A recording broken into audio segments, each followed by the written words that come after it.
comment regarder le concert, comment trouver, d'une manière générale d'ailleurs, la bonne place pour voir un tableau quel qu'il soit, tout le monde se la pose à un moment donné.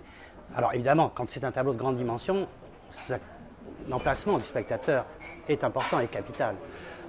On le sait depuis la Renaissance de toute façon, puisque avec la création de la perspective, c'était en même temps l'emplacement du spectateur que déterminaient les peintres. Et c'était donc capital. C'était le regard de l'homme sur la fenêtre ou la porte que lui ouvrait l'artiste sur le monde.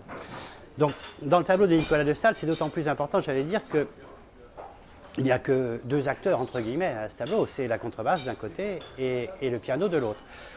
Alors, la contrebasse est un petit peu démesurée par rapport à la taille qu'elle devrait avoir, logiquement, dans le tableau. Elle est légèrement vue de dessous.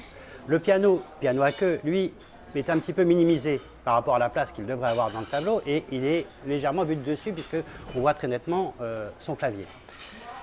Donc, pour moi, mais c'est une hypothèse, c'est une suggestion que je fais avec beaucoup d'humilité, l'emplacement idéal, c'est face à cette contrebasse, et à 3,50 m du tableau. Pourquoi je dis à 3,50 m du tableau? C'est à peu près la taille de la contrebasse en hauteur. Donc, c'est comme si on écrasait l'ombre de la contrebasse, quoi. Enfin, voilà. Reporter l'ombre de la contrebasse sur le sol, on se place face à cette contrebasse.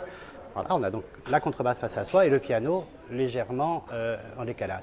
Et là, on a ce sentiment, cette impression d'être vraiment sur la scène, à côté de ces instruments, et on attend l'arrivée des musiciens.